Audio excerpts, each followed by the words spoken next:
coronel Roberto Marchán. Él es coronel de la Fuerza Aérea Ecuatoriana y expiloto del avión presidencial. A propósito de este traslado a los Estados Unidos para someterse a un tratamiento médico, a una intervención quirúrgica, el presidente Lasso, empezaron a surgir una serie de rumores, interpretaciones, declaraciones y publicaciones en redes sociales. Muchas de esas considero yo antojadizas, pero está el coronel aquí para aclararnos si es que eso no es así o es una percepción únicamente mía, con respecto de lo que fue el uso del avión presidencial en el periodo del expresidente Correa o en periodos anteriores, ¿no? ¿Cómo le va, coronel? Muy buenos días. Primero, preguntarle si había o no un procedimiento, un reglamento que regule el buen uso de estas aeronaves. Bienvenido, les saludamos Licenia Spinelli y Alexis Moncayo. Gracias, buenos días Alexis, buenos días Licenia, buenos días para todos los radioescuchas.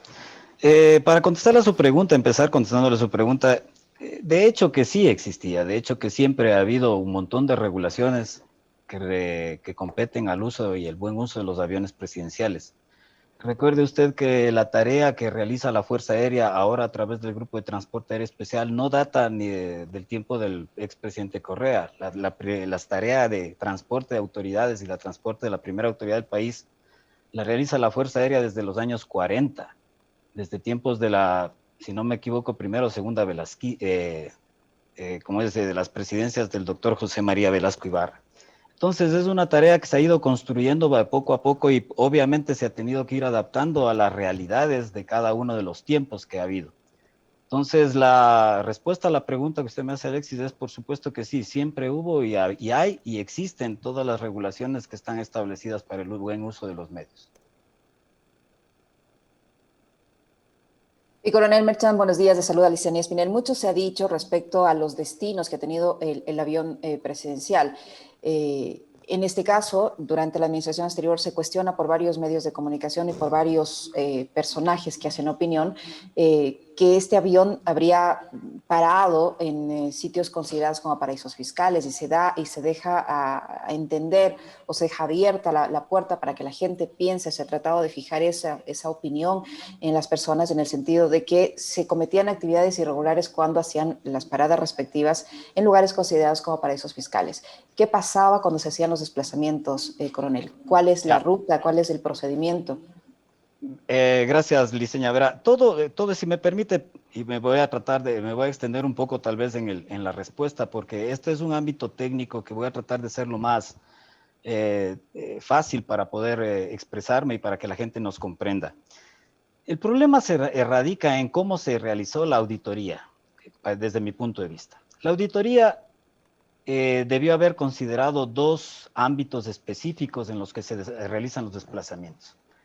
El primer ámbito específico es el ámbito político-administrativo, que es aquel que define qué autoridad va a viajar, por qué va a viajar, cuáles son los fines a los que va a viajar, quiénes son las personas que van a viajar.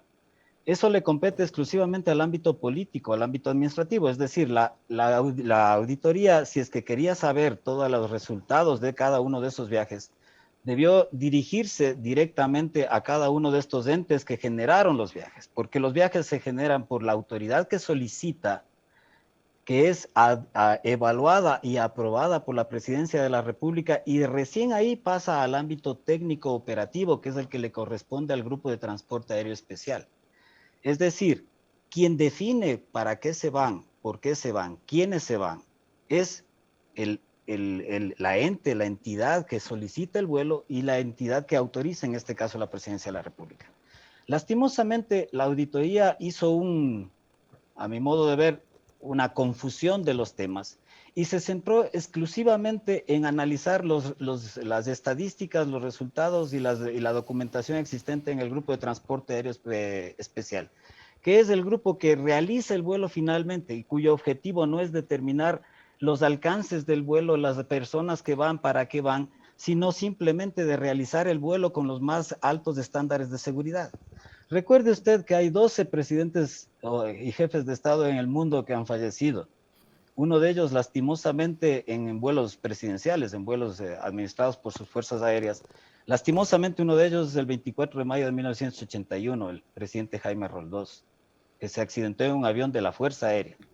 Entonces, para la gran responsabilidad que le implica al grupo de transporte es esa, pero lastimosamente el personal de la auditoría, no sé por qué circunstancias, se centró exclusivamente en revisar la documentación que reposa o que tiene el ámbito de técnico operativa. Entonces ahí se crea una gran confusión. Una de esas grandes confusiones es la de establecer que se han hecho vuelos a paraísos fiscales.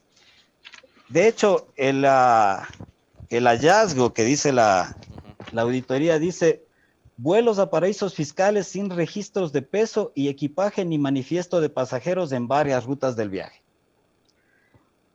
Primero, de los vuelos que se realizaron a paraísos fiscales, que así dice la auditoría, no se considera que una cosa es el vuelo como destino final y otra cosa es el vuelo como escala técnica de los aviones. Este tipo de aviones, que son aviones de largo alcance, no llegan necesariamente al final del vuelo con una sola ruta, tienen un alcance determinado. En el caso del avión Legacy son 3.200 millas, en el caso del avión Falcon son 5.800 millas. Eso quiere decir que dependiendo del final de la ruta, a dónde se va, por ejemplo, a un vuelo a Europa, el avión tiene que hacer escalas, probablemente dependiendo de su alcance. Y una de estas escalas, por ejemplo, era la isla de Cabo Verde, en la cual, dicho sea de paso, no solo hacen escalas los aviones que salen de aquí, sino la gran mayoría de los aviones salen desde Sudamérica, cruzando el Atlántico Sur hacia Europa, hacen escala en Cabo Verde. Entonces, la Contraloría confunde el término escala técnica con el término, el objetivo final o el final del viaje. Primer caso. Entonces, la mayoría de esos supuestos vuelos a paraísos fiscales se realizaron a la isla de Cabo Verde, que es un punto casi de obligado para poder cruzar el Atlántico por el Atlántico Sur. De ahí dice que no tiene registros de peso y balance, ni equipaje, ni manifiesto de pasajeros. Todo esto existe. Lastimosamente, la auditoría se centró en solamente encontrar los registros dentro del Grupo de Transporte Aéreo Especial. De hecho, posteriormente a lo que ya salió esta auditoría, nosotros, los que de alguna manera nos involucraron en el tema, nos hemos visto en la necesidad de ir a rebuscar en los archivos y encontrar los registros y presentarle a la Contraloría que todos los registros existen. Porque para que usted pueda hacer un vuelo presidencial o un vuelo de cualquiera de estas aeronaves, hay que tener presente una cosa básica. Los vuelos presidenciales o todos los vuelos internacionales están regulados por lo que se conoce como las libertades del aire y los convenios de Chicago de 1947, donde los países se reunieron y regularon el uso de los espacios aéreos. De esto hay las dos primeras libertades del aire que se llaman las libertades técnicas, que son la libertad de sobrevuelo y la libertad de aterrizaje. ¿Qué quiere decir esto? Que si usted tiene un avión privado, óigase bien, privado, tiene con todos los documentación al día, tiene una tripulación asimismo con toda la documentación al día, usted puede coger un avión e irse a cualquier parte del mundo presentando un plan de vuelo y nadie le va a decir que no. Simplemente tendrá que pagar, obviamente, las tasas correspondientes en cada una de esas cosas. Pero este acuerdo internacional tiene una específica salvedad, que son los aviones de Estado. Los aviones de Estado no pueden irse a país en país. Por lo tanto, los aviones de Estado, y entre esos están aviones militares, aviones policiales, aviones de aduanas, obviamente los aviones del Grupo de Transporte Aéreo Especial son aviones de Estado. Para poder salir del país tienen que obtener en cada uno de los países que van a sobrevolar y o aterrizar, tienen que obtener el respectivo permiso de sobrevuelo. Entonces, usted, para empezar, se ha creado una idea de que los aviones salían sin control a la noche, con tripulaciones quién sabe cómo, cuando eso no puede existir, no hay manera de que eso ocurra, peor en aviones de Estado. Entonces, más o menos para explicarle cómo es el proceso de una misión de vuelo, es la autoridad que genera el pedido. Imaginémonos que es la Cancillería de la República, quiere hacer un vuelo de autoridades hacia tal país, a Europa, por ejemplo. Esa autoridad le pide a la Presidencia de la República, la Presidencia de la República evalúa la pertinencia. Ellos tendrán que decir cuáles son los motivos por los cuales evalúa y autoriza el uso. Recién ahí viene al grupo de transporte. En el grupo de transporte aéreo hay un equipo técnico que es el que hace el plan de vuelo. El plan de vuelo recuerde usted que cuando uno mira el espacio al aire, a veces piensa que es algo vacío, pero en la realidad está cubierto absolutamente por rutas aéreas. Estas rutas aéreas son una especie de mapa invisible que cubre todos los espacios aéreos del mundo. Entonces, el trabajo técnico es establecer, si yo me quiero ir desde la ciudad de Quito, digamos que a Madrid, tengo que establecer toda la ruta en función de las capacidades del avión, las capacidades y el alcance del avión. En donde se incluyen las escalas técnicas de las que usted habla, coronel. Así es, absolutamente. Entonces, pero a lo que yo voy es que se hace todo este plan de vuelo buscando la mejor ruta que de acuerdo a las características técnicas de la aeronave. Y una vez que eso se ha hecho, el personal técnico tiene que empezar el proceso de pedir el permiso de sobrevuelo a cada uno de los países que se va a sobrevolar. Por ejemplo, para ir a Europa tendrá que pedir permiso probablemente a Perú, a Brasil, el cruce del Atlántico, a algún país del África que se pueda sobrevolar cerca, cruzar a España, etcétera. Todos estos países que uno va a cruzar tiene que obtener el permiso de sobrevuelo, para lo cual el personal técnico tiene que llenar los formatos específicos de cada país, porque cada país tiene un formato específico, porque cada país es soberano en sus espacios aéreos. El trabajo técnico del grupo termina ahí una vez que se ha hecho de cada país el respectivo formato técnico para pedir el permiso. Se le envía esta documentación a la Cancillería. La Cancillería remite a cada una de las embajadas en los países en los cuales se requiere el permiso de sobrevuelo para que se solicite el permiso de sobrevuelo. Si es que no existe una embajada en el país que se va a sobrevolar, se envía la documentación a las Naciones Unidas, donde está la Comisión Permanente de las Naciones Unidas y donde están representados la mayoría de los países para que ahí se obtengan los permisos de sobrevuelo. Recién en ese momento, cuando se ha obtenido toda esa documentación ahí, recién ahí se puede realizar el vuelo. O sea, es todo un trámite y todo un procedimiento legal, una regulación vigente que hay que cumplir. Así es. Entonces, para que usted pueda, uno de esos aviones se movilice fuera del país, conoce primero la autoridad que solicita el vuelo. Él es el que debe saber por qué lo solicita. Conoce la autoridad que autoriza el vuelo, que es la Presidencia de la República, a la cual están a disposición los aviones. Conoce el grupo de transporte aéreo, que es el que hace la planificación de la ruta que va a seguir. Conoce la Cancillería, conocen las embajadas y obviamente conocen cada uno de los países por los cuales va a sobrevolar la aeronave. Entonces se ha creado una idea de que esos aviones salían a la medianoche con tripulaciones quién sabe dónde, prendían el avión como que si fuese un taxi, salían del país, iban, dejaban cosas o traían cosas, regresaban a altas horas de la noche o qué sé yo. Oiga, coronel, yo ahí le quiero, ahora usted con este relato que hace, este último, le quiero hacer dos preguntas puntuales, porque hay quienes están construyendo una idea, ¿no? Un relato del que hablaba Licenia en la pregunta que le planteaba. ¿A usted alguna autoridad del gobierno anterior le ordenó llevar dinero a algún paraíso fiscal? Pregunta 1. Pregunta 2.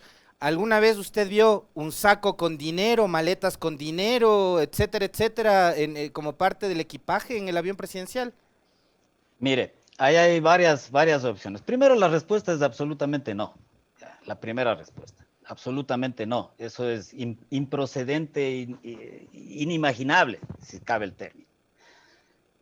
Segundo, el proceso de embarque y desembarque de las aeronaves, a veces se piensa que porque es una aeronave presidencial o porque es una aeronave de Estado, no tiene que cumplir con todos los requisitos establecidos en cada país para el embarque, el arribo o la salida del vuelo.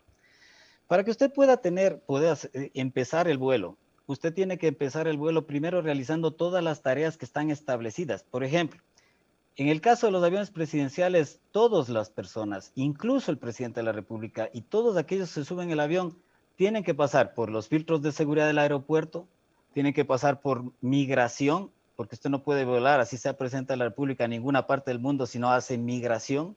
Usted tiene que pasar por los controles que realiza la policía y sobre todo los controles especiales, porque en nuestro caso, recuerde que al transportar autoridades la cosa es incluso más complicada, hay que reforzar los controles los controles antidrogas y controles antiexplosivos, porque recuerde usted que también una de las preocupaciones en este tipo de aviación es la seguridad en ese sentido, la posibilidad de que pueda haber algún tipo de atentado, cosas por el estilo, independientemente de quién vuele ahí en ese avión. Pero es una autoridad, una de las máximas autoridades. Una cosa es que en un accidente determinado, en una circunstancia, fallezca el coronel Marchán, al cual probablemente, ojalá le llore la familia. A otra cosa es que haya un atentado o haya un accidente en que fallezca el presidente de la República. Recuerde usted que lastimosamente nosotros ya perdimos un presidente de la República. Entonces hay una serie de controles en los que no solamente son responsabilidad de una entidad, son responsabilidad de varias entidades. Entre esas, como le digo, la seguridad de los aeropuertos, entre esas migración, entre esas aduanas, entre esas la Policía Nacional que realiza los chequeos y el grupo en ese tiempo, el Servicio de Protección Presidencial, hoy nuevamente Casa Militar, que realiza los chequeos correspondientes. Para que usted quiera hacer un ilícito, quiere decir que todas estas personas, todas estas organizaciones que realizan el control, se han puesto de alguna manera de acuerdo en un contubernio para realizar un ilícito. Ahora, cuando usted llega al destino, usted tiene que someterse exactamente a los mismos controles que le obliga a cada país para entrar a su territorio.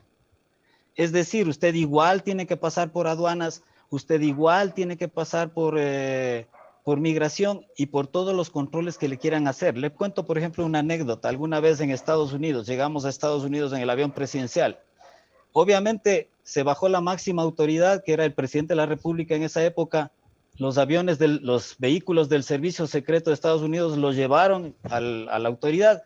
Y inmediatamente que se fue la autoridad, a todos los demás, la tripulación incluida y el avión incluido, fuimos sometidos a un escrutinio absolutamente grande en el que se llevaron hasta la comida que había sobrado. Es decir, los controles que se realizan en cada país son estrictos y son muy grandes. Entonces, decir o pretender decir lo que se está afirmando de que se han utilizado los aviones para ese tipo de actividades, primero que es ofensivo para la gente que se esfuerza día a día por la seguridad de esas operaciones, que no deberían ser sometidos a ese tipo de escarnio público, simplemente por objetivos desde mi punto de vista absolutamente políticos. Y segundo es como decir que yo quiero irme a delinquir montado a medianoche para no llamar la atención, me voy montado en un carro de bomberos con las luces encendidas y con todo prendido para que nadie se dé cuenta de que yo estoy yendo a robar un banco. Ese es más o menos cómo se está tratando de manejar este asunto. Coronel Merchán, ¿qué cree que existe detrás de toda esta versión que se ha tratado de convencer a la ciudadanía del mal uso de los aviones presidenciales? El presidente de la República, quien quiera que sea, por más presidente que sea, puede disponer del uso del avión con fines privados. ¿Usted le obligaron alguna vez, mientras usted ejercía como piloto de este grupo, a utilizar, a volar con fines privados, es decir, no en un asunto oficial? Verá, Liceña, primero hay que definir qué son fines privados. Y ahí hay una discusión que existe en todo el mundo, no solamente aquí. El uso de este tipo de aviación le permite tres cosas a una autoridad, a un país.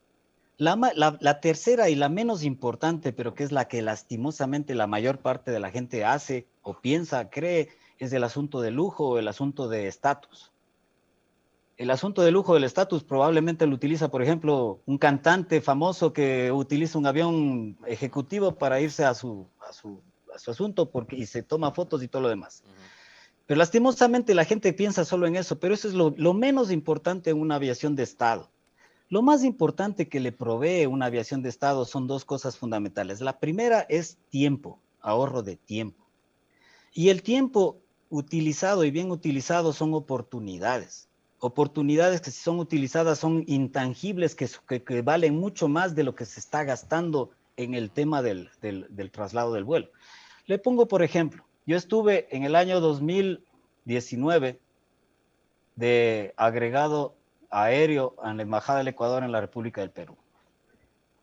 En los primeros días de enero que asumía el mandato el presidente Bolsonaro, se fue en representación del Ecuador el vicepresidente Soles Hosner. El vicepresidente, por su decisión, supongo yo, decidió no volar en los aviones presidenciales hacia la posesión del presidente Bolsonaro. Resulta que para irse usted de Quito a la capital del principal país latinoamericano no tiene una ruta directa en ningún avión comercial. Para irse usted de Quito a Brasilia, tiene que coger la ruta de Lima o la ruta de Bogotá. Y la ruta de Lima o Bogotá pasa Lima, de ahí tiene que hacer una escala, cambio de avión para procederse a Sao Paulo y de Sao Paulo a Brasilia. Con todo lo que eso determina y con todas las circunstancias que eso implica. ¿Qué quiere decir esto? Que el vicepresidente en esa época pasó por Lima, yo estaba en Lima, tuvo que hacer una escala de alrededor de 8 horas esperando ahí con el embajador, conversando un poco de la vida, un poco de las cosas, cuando ese vuelo se pudo haber realizado en los aviones del Getae en 5 horas.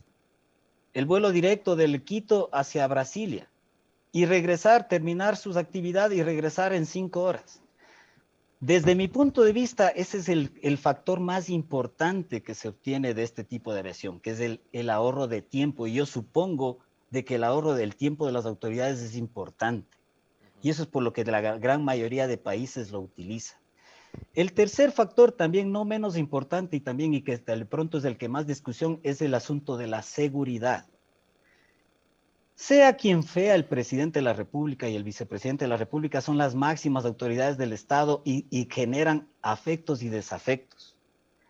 No es lo mismo subirle a él para un traslado a cualquier parte del mundo, subirle a esa persona VIP tan importante en un avión en el cual usted conoce el avión, conoce los procesos de mantenimiento, sabe cómo se ha hecho la planificación, sabe con qué personas viaja alrededor, porque esos aviones son limitados, son de 13 pasajeros máximo.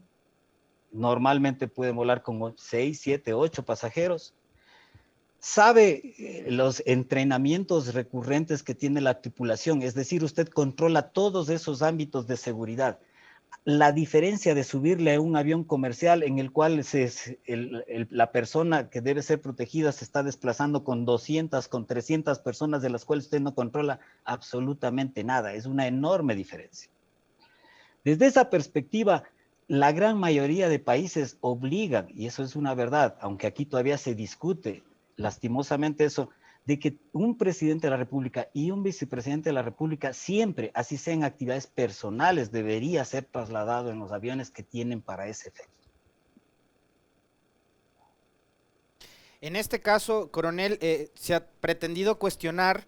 A ver, yo coincido plenamente con lo que usted dice. Es un presidente de la República, nos caiga bien o nos caiga mal, es presidente de la República, es el jefe del Estado. Porque acá, digamos, han querido decir, en el caso del presidente Lazo, se trata de un asunto personal, sí, pero no deja de ser presidente porque se vaya a operar de la columna, ¿no es cierto? Eso no le quita su condición de tales. Entonces, más allá de eso, yo quisiera saber si la explicación del secretario de Comunicación es real. ¿Hay alguna normativa que le obligue al presidente a utilizar el avión presidencial para los defectos, por ejemplo, de este viaje, que es trasladarse a someterse a una intervención quirúrgica en el exterior? Verá, ahí yo no tengo bien claro el tema. Yo entiendo que lo que le puedo decir es que en tiempos de Rafael Correa, del expresidente Rafael Correa, no existía una normativa que le obligue. De hecho, el presidente Correa tuvo muchos conflictos con la Casa Militar en ese tiempo, con el Grupo de Transporte Aéreo, porque él en cada uno de sus desplazamientos personales lo hacía en otro tipo de aeronaves. No lo hizo en aviones de Estado. Por lo tanto, en esa época no existía ese tipo de regulación. Entiendo yo, creo, no estoy seguro, de que en el tiempo del expresidente Lenín Moreno se ha emitido algún tipo de documentación, la cual yo no tengo acceso, en ese sentido, en el sentido de que debe ser utilizados en todos los desplazamientos. En algo que, como yo le vuelvo y le repito, debería ser así. Porque como usted está de acuerdo conmigo y creo que todos los que pensamos las cosas desde la perspectiva de la seguridad, creemos que son personas cuya situación, cuya acción, independientemente de si nos agrade o nos desagrade, representa un riesgo y representa y si es que les ocurre algo, puede representar un trauma de carácter nacional en este país o en cualquier país. Coronel Merchán, ¿de dónde cree usted que establece la Contraloría General del Estado, liderada por quien ya sabemos y en las condiciones en las que está, este supuesto perjuicio de $9.6 millones por el supuesto mal uso de las aeronaves? ¿De dónde sacan esa cifra? Verá, yo ahí, verá, el primer hallazgo que hace la Contraloría dice de esta manera, dice, vuelos de aeronaves presidenciales utilizados en su mayoría por otros funcionarios de gobierno. Y aduce de que se ha desvirtuado el uso de los aviones presidenciales. Sinceramente yo no logro entender y cuáles son qué piensa de las personas que hicieron esto y que escribieron esto. Cuando usted compró los aviones presidenciales, primero, en el país jamás ha habido aviones exclusivamente para el uso del presidente de la República. Nunca. Porque el concepto de avión presidencial es un concepto que no existe. El concepto que existe es el vuelo presidencial. El vuelo presidencial, el presidente de la República puede subirse en cualquier aeronave de las Fuerzas Armadas, de lo que sea, y inmediatamente se convierte en un vuelo presidencial. Y es el vuelo que debe ser protegido con todas las actividades que tiene por medio.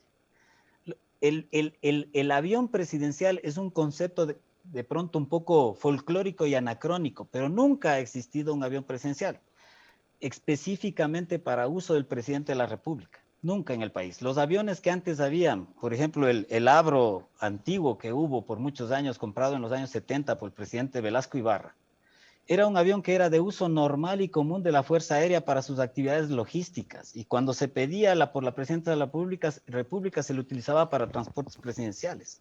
Pero no era un avión específicamente para el presidente y exclusivo para el presidente. Además de que sería un desperdicio de recursos, porque los aviones que cuestan tanto, que son costosos, si no se les usa, no quiere decir que el avión está ahí sin generar un gasto. Los aviones se hacen chequeos de mantenimiento por ciclos, por horas y por tiempo. Es decir, si usted no le vuela, igual el avión tiene que ser hecho sus chequeos correspondientes. Entonces, se inventaron la figura porque en una regulación menor, de carácter menor, dentro de las Fuerzas Armadas, que es una regulación del Comando Conjunto, hay un membrete que dice aviones presidenciales. Pero inmediatamente debajo de eso dice los aviones que son para uso del presidente, vicepresidente y autoridades del Estado. Desde que se compró los aviones, en todos los documentos que habilitan los decretos presidenciales, los registros oficiales reservados del Ministerio de Defensa, toda la documentación que usted puede revisar dice para el uso de los presidente, vicepresidente y autoridades del Estado. Pero los auditores, de una forma que yo no entiendo, salvo que pensemos mal, se inventaron de que como tiene el membrete inventado de avión presidencial, entonces debía ser solo para uso del presidente de la República. Y por lo tanto le vamos a poner una glosa de 9 millones y por lo tanto le vamos a poner glosas solidarias a todos aquellos que también estuvimos dentro de ese ámbito de acción. Incluidos por vuelos de carácter humanitario que tengo entendido también hicieron esos aviones. Así es, y que por supuesto también se siguieron realizando en el gobierno de Lenín Moreno vuelos de carácter humanitario en esos aviones. Y esos vuelos de carácter humanitario, coronel Merchán, realizados en la administración anterior, también están incluidos en este informe que establece este perjuicio al Estado de 9.6 millones. No, de hecho, no deben estar incluidos porque la auditoría su alcance es hasta el 24 de mayo del 2017, es decir, hasta que se terminó el gobierno del economista Correa. Qué raro. Muy bien. No sé si Licenia tiene alguna otra duda. A mí me ha quedado del todo claro. No, Esta entrevista hay que difundirla, ¿no? Para que... Yo solo quería comentar, solo para que el coronel Merchán nos diga. Él dice que el plan de vuelo lo hace el grupo técnico, es decir, los encargados de la parte técnica que se encargan de establecer las rutas, piden los permisos del caso, no se puede disponer de los destinos del avión por decisión del presidente, es decir, el presidente de la República, quien quiera que sea, no le puede decir al coronel Merchán o a quien sea piloto de esa aeronave, aterrice en este paraíso fiscal que tengo que hacer unas cuentitas o vaya a este otro país porque tengo que recoger una maletita y cosas parecidas. Eso no ocurre. No puede, absolutamente no puede ocurrir, no le van a autorizar. Mire, cada país es dueño de su espacio aéreo y cada país está haciendo, y más aún si es que es un avión de Estado, como le digo, si es que es un avión presidencial, no se diga, cada país controla absolutamente por dónde entra, por dónde sale y cómo sobrevuela. Incluso en muchas ocasiones envían aviones de combate para que realicen escolta del vuelo del avión del estado adyacente o del otro estado. Eso yo le puedo entregar hasta con fotografías cuando en algunas ocasiones salían aviones, por ejemplo, de Suiza, aviones de combate de Francia, escoltándole al avión presidencial precisamente para una forma también de darle la bienvenida, pero también una forma de estar claramente asegurando de que esa misión se dé de la forma en la que se estaba o en la forma en la que estaba planificada. Oiga, coronel, yo le quiero hacer una pregunta más de carácter político, ¿no? ¿Cuál es, digamos, qué piensa usted o cuál es la respuesta que les da porque acá el título de periodista es casi un título para matar, más o menos, ¿no? Entonces yo soy periodista, cojo un micrófono, agarro la pluma, publico cualquier tontería, acuso de lo que sea a quien sea. Entonces esta semana, para justificar lo que ha sucedido con el traslado del presidente Lazo por temas de su salud, que insisto, a mí me parece que está bien, lo que han dicho es, a ver, una cosa es viajar por asuntos de salud y además es la salud del presidente es algo que nos interesa a todos. Sí, otra cosa es viajar con narcovalijas e irse llevando plata a paraísos fiscales. A esos periodistas, ¿qué respuesta les da? Más digamos como política la respuesta, coronel. Sí, bueno, ¿qué le puedo decir? Yo he visto desde el año 2018 que empezó este tema, he visto que primero empezaron hablando de dinero que iban a paraísos fiscales, ahora ya hablan de oro. Si usted revisa, se habla de oro que se llevaban, se habla de ahora de narcotráfico. Yo lo único que les dijera es que a todas las personas, no solo a los periodistas, pero a todas las personas, no se puede destruir a personas por el odio. O sea, si yo quiero alcanzar un objetivo de carácter político, debería sentarme a pensar de que también estoy probablemente destruyendo o haciendo daños colaterales a gente que no se merece. En este caso, y algo que yo quisiera resaltar, es todo el personal técnico de pilotos, de técnicos de vuelo, de operaciones, todo el personal de hombres y mujeres que trabaja en el grupo de transporte presidencial, que son oficiales escogidos de entre los mejores de la Fuerza Aérea, con carreras brillantes dentro de la Fuerza Aérea, sin ninguna tacha de ningún tipo, porque se le está dando la responsabilidad de la seguridad de las más altas autoridades del Estado, que han realizado una tarea sumamente eficiente, volando en condiciones extremas que aquí en el país nadie lo hace. Los aviones que tiene el Getafe son los aviones más modernos que existen en el país y que pueden volar en los espacios aéreos más complejos y complicados del mundo. Y lo han hecho con absoluto profesionalismo y responsabilidad. Sean hoy objeto de escarnio, indicándoles que son parte de un grupo delictivo que se ha tomado los aviones para delinquir. Eso, sinceramente, debería ser considerado. Y yo quisiera reivindicarles a esos oficiales, quisiera reivindicarles a ese personal que no se merecen el trato que se les está dando, en lo absoluto. Son personas que obviamente no se pueden defender porque están dentro de una institución que no lo permite. Esto debería ser la Fuerza Aérea la que debería dar la cara de este tema.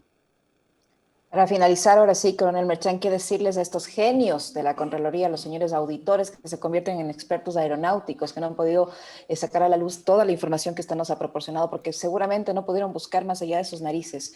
Pero ¿qué decirles a esos auditores? Mire, el diseña, ¿qué le puedo decir yo? El auditor, cuando no tiene conocimiento técnico, la misma ley de la Contraloría le obliga a buscar asesoramiento técnico específico para poder realizar las cosas.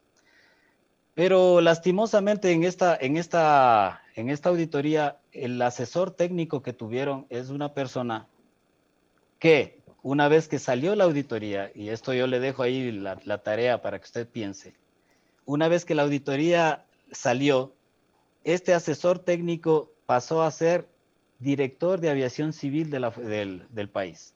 Es decir, terminó su tarea, en la cual la hizo totalmente mal porque no tiene conocimientos técnicos reales. Inmediatamente después de eso le nombraron director general de aviación civil, cargo que por cierto duró 2 meses alrededor de 2 meses por sus propias deficiencias y incapacidades. Pero si es que usted ve ese tipo de cosas, usted dígame también cuál cree usted que haya sido el manejo que se dio a este tema. Es evidente, es evidente. Mire que le premiaron y no le duró mucho el premio. Así es. Muchísimas gracias, coronel Merchan, por su tiempo, por la información que nos ha proporcionado. Sin duda, muy interesante esta entrevista. El coronel Roberto Merchan, de la Fuerza Aérea Ecuatoriana, expiloto del avión presidencial, el polémico avión presidencial, que es el avión del Estado que se utiliza para vuelos de los funcionarios públicos, de las máximas autoridades del país. Muchísimas gracias, coronel. Muy amable, Muchas coronel. gracias a ustedes. Muy amables, muchas gracias.